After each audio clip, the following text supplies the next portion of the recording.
Indian constitution, articles, IPC, codes, company law, sections, article, code, sections, क्या है इनमें difference?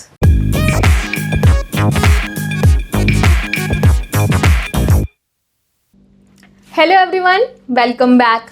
मैं एडवोकेट रुमानी आज आपसे बात करूंगी articles, section, code, rules and regulations के बारे में कि इनमें डिफरेंस क्या है। आइए स्टार्ट करते हैं। सो फ्रेंड्स, यहाँ पर हम बात करेंगे difference among article, act, section कि इन तीनों में डिफरेंस क्या है। The basic difference between them is that act is a text which is further divided into articles which are categorized by sections. कहने का मतलब यहाँ पर ये है कि कोई भी एक्ट है जब वह पास हो जाता है तब वह कानून कहलाता है। जैसा मैंने अपने आपको लास्ट वीडियो में बताया था कि एक बिल, एक एक्ट कैसे बनता है, एक कानून कैसे बनता है। जब वह कानून बन जाता है तो उसको भी कई आर्टिकल्स में निहित किया जाता है। ऐसा नहीं है कि कोई एक्ट पास हो गया हो तो वह एक ही आर्टिकल में लिखा जाएगा कॉन्स्टिट्यूशन में, राइट? ऐसा नहीं है, उसे कई आर्टिकल्स में लिखा जाता है। और वैसे ही सेक्शंस हैं जो आर्टिकल्स का ही भाग होते हैं, आर्टिकल्स का ही पार्ट होते हैं, राइट? इनको हम आगे समझते हैं। अब हम यहाँ पर आर्टिकल्स, अनुच्छेद क्या है इसको समझते हैं। Provision in the Indian constitution are referred as articles. For example, right to equality article 14, right to freedom article 19. Also, in Limitation Act, some provisions given in schedule are referred to as articles. कहने का मतलब ये है कि Indian constitution में जो provisions हैं उनको आर्टिकल कहा गया है, ठीक है? जैसे right to equality, right to freedom. Also जितने भी लिमिटेशन एक्ट में प्रोविजंस दे रखे हैं उनको भी आर्टिकल्स कहा गया है, राइट? इसको आप बेसिक और सिंपल लैंग्वेज में समझें तो कॉन्स्टिट्यूशन के कुछ प्रोविजंस को पॉइंट्स में लिखा गया है ताकि कॉन्स्टिट्यूशन ऑर्गेनाइज्ड रहे, कोई भी प्रोविजन को ढूंढने में प्रॉब्लम ना आए। तो उन पॉइंट्स को, उन प्रोविजंस को आर्टिकल कहा जाता है, राइट? हम यहाँ बात करेंगे सेक्शंस की। Provision of any other statutes except constitution and limitation act are referred to as section.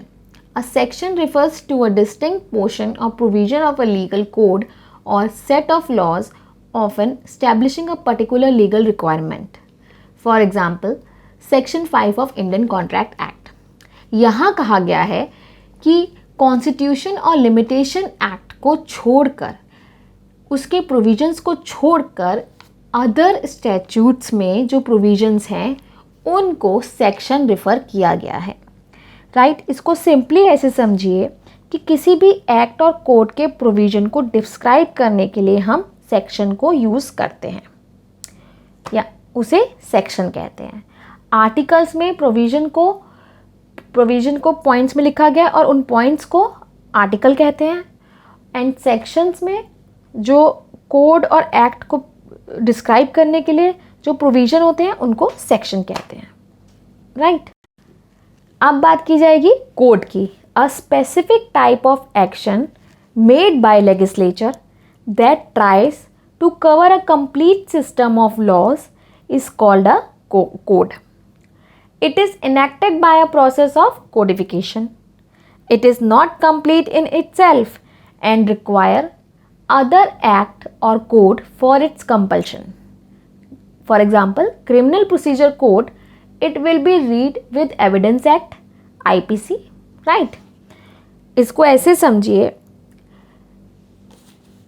एक लॉ है जो ऑलरेडी प्रेजेंट है पर उसे कोडिफिकेशन के थ्रू ऑर्गेनाइज्ड कर दिया जाए तो उसे कोड कहते हैं। वो खुद में अकेला कंप्लीट नहीं है, उसको पूरा करने के लिए एक दूसरे एक्ट की, दूसरे कोड की ज़रूरत होती है।